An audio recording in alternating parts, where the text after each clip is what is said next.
Welcome to homemade recipes Tamil. இந்த வீடியோவை பார்த்து உங்களுக்கு பிடிச்சிருந்ததுன்னா மறக்காம லைக் பண்ணுங்க. நம்ம சேனலை ஃபர்ஸ்ட் டைம் பார்க்கக்கூடியவங்க கண்டிப்பாக சப்ஸ்கிரைப் பண்ணுங்க. புழுங்கல் அரிசி, சோறு, சமையல் சோடா எதுவுமே சேர்க்காம பச்சரிசியும் உளுந்தும் மட்டும் சேர்த்து மிக்சியிலே மாவரைச்சு ஒரு சூப்பரான இட்லி மாவு ரெடி பண்ணி இதில் இட்லி, தோசை, ஆப்பம், பணியாரம்னு 4 விதமான டிஃபன் ரெசிபி நம்ம இன்னைக்கு ரெடி பண்ண போகிறோம்.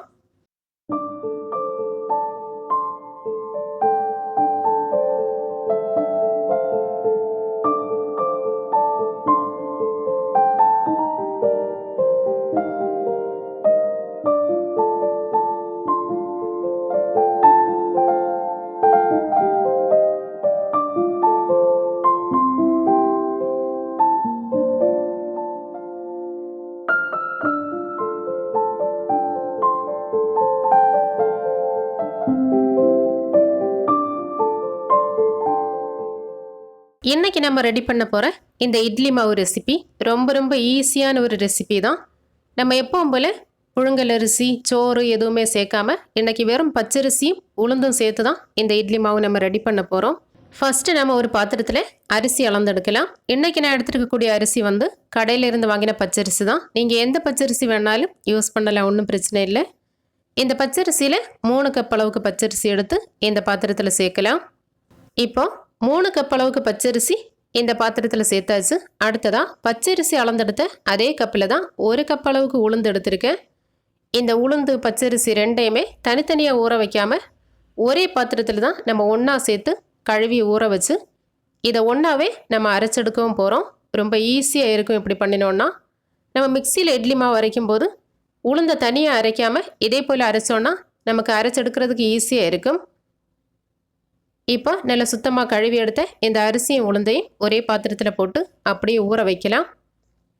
நல்லா ஊறினதுக்கு அப்புறமா நம்ம இந்த அரிசியும் உளுந்தையும் ஒன்றா சேர்த்து மிக்சியில் மாவு அரைக்க போகிறோம். புழுங்கல் அரிசியும் சேர்க்காம, சோறும் சேர்க்காம, அவலும் சேர்க்காம அதை எப்படி பச்சரிசியும் உளுந்தும் சேர்த்த உடனே இந்த இட்லி நல்லா சாஃப்டாக வரும்னு நீங்கள் நினைக்கலாம். இந்த இட்லி மாவு நல்லா பொங்கி வரதுக்கும் இட்லி நல்லா சாஃப்டாக வரதுக்கும் நான் இதில் ஒரு ஹெல்த்தியான இன்க்ரீடியன்ட்ஸ் சேர்த்து தான் இந்த மாவு அரைக்க போகிறேன். இப்போ 3 கப் பச்சரிசியும் 1 கப் உளுந்தும் சேர்த்து ஊற வச்சுருந்தோம். இது எல்லாத்தையும் ஒன்றாவே நம்ம மிக்சியில் போட்டு அரைக்க போகிறது கிடையாது, 2 தடவை அரைச்செடுக்க போகிறோம். இப்போ ஊற வச்ச அரிசி உளுந்தில் பாதி அளவுக்கு இந்த மிக்சி ஜாரில் சேர்த்தாச்சு. அடுத்ததாக நாம இந்த மாவு அரைக்கும் போது இன்னொரு பொருள் சேர்த்து அரைக்க போகிறதா சொன்னேன் இல்லையா, அது என்னதுன்னா தேங்காய் தண்ணி தான். நம்ம தேங்காயை உடைக்கும் போது அதிலேருந்து கிடைக்கக்கூடிய தேங்காய் தண்ணியை வேஸ்ட் பண்ணாமல் இதே போல் ஒரு பாத்திரத்தில் எடுத்து நம்ம ஃப்ரிட்ஜில் ஸ்டோர் பண்ணி வச்சோன்னா ஆப்பம் மாவு, இட்லி மாவெல்லாம் அரைக்கும்போது யூஸ் பண்ணலாம். ஆப்பம், இட்லி எல்லாம் செய்யும்போது நல்லா சாஃப்டாக வரவும் செய்யும், நமக்கும் நல்ல ஆரோக்கியமாக இருக்கும்.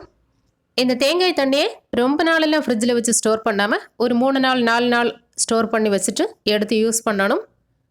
இப்போ இந்த அரிசியும் உளுந்தையும் நல்லா நைஸாக அரைச்செடுக்கலாம். இந்த மாதிரி கொஞ்சம் கூட தறி இல்லாத அளவுக்கு நல்லா நைஸாக அரைச்செடுத்தாச்சு. நம்ம அரிசி கூடவே உளுந்து சேர்த்து அரைக்கும் போது அந்த அளவுக்கு கஷ்டம் இருக்காது, சீக்கிரமாகவே அரைஞ்சு கிடைக்கும்.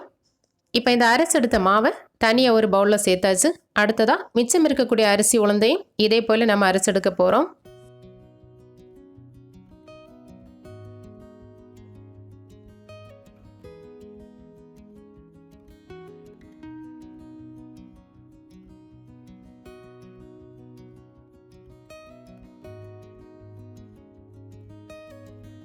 இப்படி அரிசி, உளுந்து எல்லாத்தையும் ஃபுல்லாக சேர்த்ததுக்கு அப்புறமா இந்த தேங்காய் தண்ணியில் கொஞ்சமாக இருக்குது, இதையும் சேர்த்து தேவையான அளவு தண்ணியும் சேர்த்து நல்ல கெட்டியான ஒரு மாவாக அரைச்செடுக்கலாம்.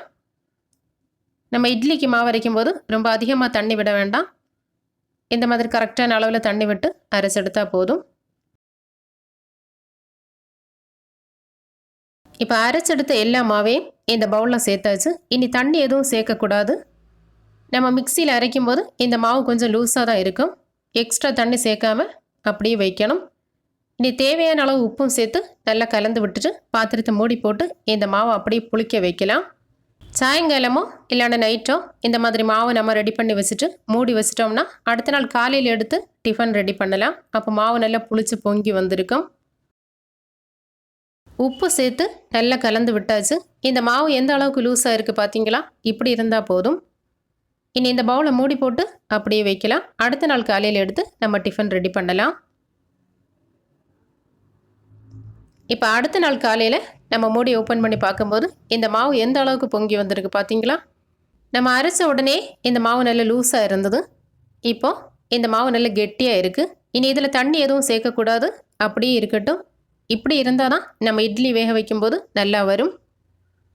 இட்லி வேக வைக்கிறதுக்கு கரெக்டான அளவில் இருக்குது.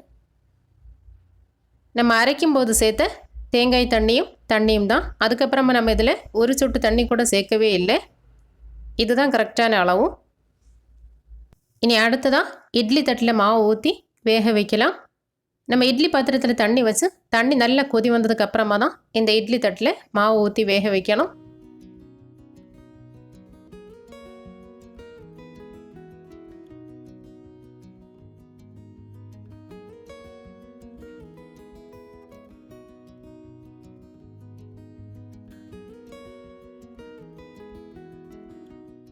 இனி இட்லி பாத்திரத்தை மூடி போட்டு ஒரு 10 நிமிஷம் வேக வச்சுட்டு அதுக்கப்புறமா மூடி ஓப்பன் பண்ணி பார்க்கலாம்.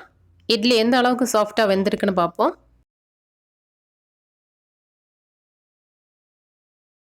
10 நிமிஷம் கழித்து நம்ம இந்த மூடி ஓப்பன் பண்ணி இந்த இட்லி தட்டை எடுத்து ஆற விடலாம். இந்த இட்லி நல்லா ஆறுறதுக்கு முன்னாடி கொஞ்சமாக தண்ணி தெளித்து விட்டு அப்படியே வச்சிட்டோம்னா இந்த இட்லி தட்டிலேருந்து இட்லி எடுக்கிறதுக்கு ஈஸியாக வரும். ஏன்னா நம்ம துணி போடாமல் தான் வேக வச்சுருக்கோம்.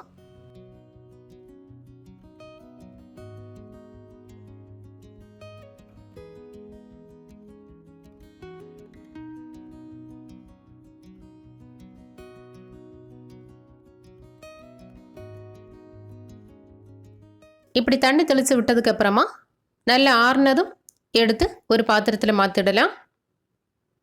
நம்ம தண்ணி தெளித்து விட்டு இப்படி ஆற வைக்கும்போது இட்லி தட்டிலிருந்து எடுக்கிறதுக்கு இந்த மாதிரி ஈஸியாக வரும். இல்லைன்னா இந்த இட்லி தட்டில் ஒட்டி பிடிக்கும். சூடாக இருக்கும்போதே தண்ணி தெளித்து அப்படியே வச்சா போதும். ஆறின பிறகு ஈஸியாக எடுக்கலாம்.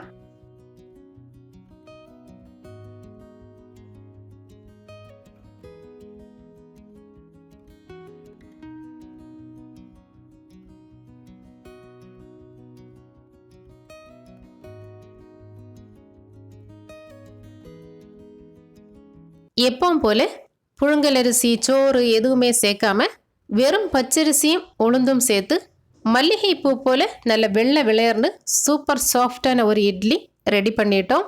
இனி இந்த இட்லி நம்ம பிச்சு பார்க்கலாம். எந்த அளவுக்கு சாஃப்டாக இருக்குன்னு பார்ப்போம். எவ்வளோ சூப்பராக இருக்குது பார்த்தீங்களா?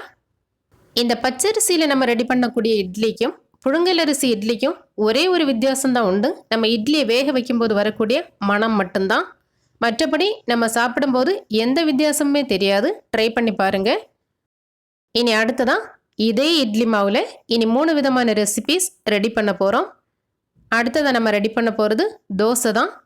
இதே மாவில் தான் நான் தண்ணி எதுவும் சேர்க்கவே இல்லை. தோசை கல்லில் எண்ணெய் தேய்ச்சி இந்த மாவு ஊற்றி சுட்டு பார்க்கலாம்.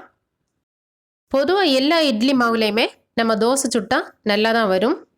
இருந்தாலும் இது வெறும் பச்சரிசி உளுந்து சேர்த்ததுனால எப்படி வருதுன்னு பார்ப்போம்னு தான் காட்டிகிட்டு இருக்கேன்.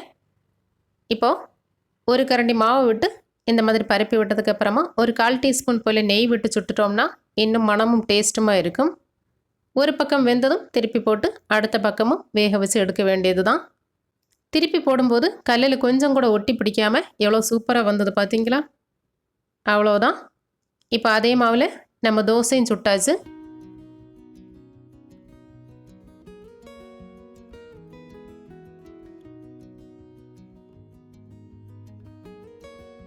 இனி அடுத்ததாக மிச்சம் இருக்கக்கூடிய இந்த மாவுலேருந்து கொஞ்சம் மாவை எடுத்து வேற ஒரு பவுலில் மாற்றலாம். இது எதுக்குன்னா கடைசியாக நம்ம ஒரு பணியாரம் ரெடி பண்ண போகிறோம். அதுக்கு வேண்டி தான். இட்லி மாவுலே நம்ம தோசை சுட்டோம். அதே மாவில் தான் பணியாரமும் தண்ணி சேர்க்காமல் நம்ம ரெடி பண்ண போகிறோம். ஆனால் இந்த ஆப்ப மாவில் அப்படி கிடையாது. ஒரு 1/4 கப் போல் தேங்காய் பால் சேர்க்க போகிறோம். தேங்காய் பாலும் சேர்த்து இது கூட 1 டீஸ்பூன் போல் சீனியும் சேர்த்து நல்லா கலக்கி விடலாம். பொதுவாக நம்ம ஆப்பமாவை அரைக்கும்போது தேங்காய் சேர்த்து அரைப்போம். அப்படி தேங்காய் சேர்க்காமல் இருந்தோன்னா தேங்காய் பால் சேர்த்தா நல்லா இருக்கும். இப்போ சீனியை சேர்த்து நல்லா கலக்கி விட்டுட்டு ஆப்பச்சட்டியில் 2 கரண்டி மாவு ஊற்றி நல்லா சுற்றி விடலாம்.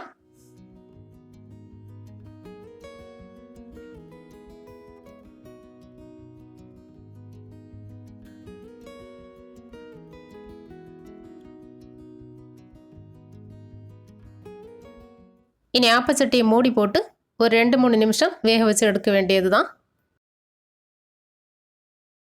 எவ்வளோ சூப்பராக ஆப்பம் வெந்தாச்சு பார்த்தீங்களா?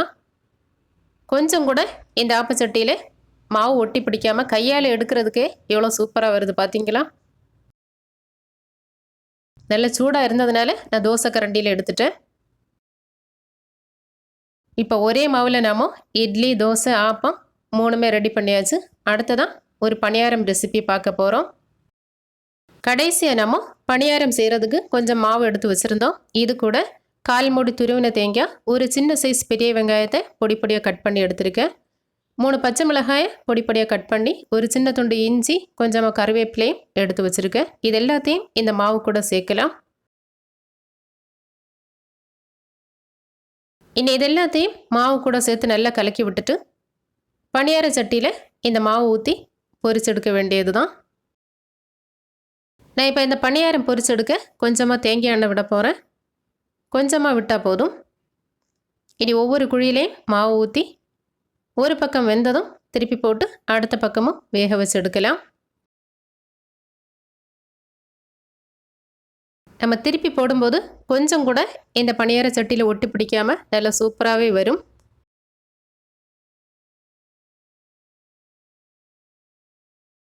ரெண்டு பக்கமும் வெந்ததும் இதே போல் ஒரு அப்பள கம்பியால் குத்தி எடுத்துட்டோம்னா ஈஸியாக வந்துடும். இந்த பணியாரத்தை நம்ம சாப்பிடும்போது உளுந்து வடை சாப்பிட்டது மாதிரி இருக்கும். அதே டேஸ்ட்டில் இருக்கும். அதிகமாக எண்ணெய் குடிக்காத ஒரு சூப்பரான குழி பணியாரம்னே சொல்லலாம். டீ கூடவும் சாப்பிடலாம். அப்படி இல்லைனா காலையில் டிஃபனுக்கு கூட இந்த மாதிரி செய்து சாப்பிடலாம். நல்லா இருக்கும்.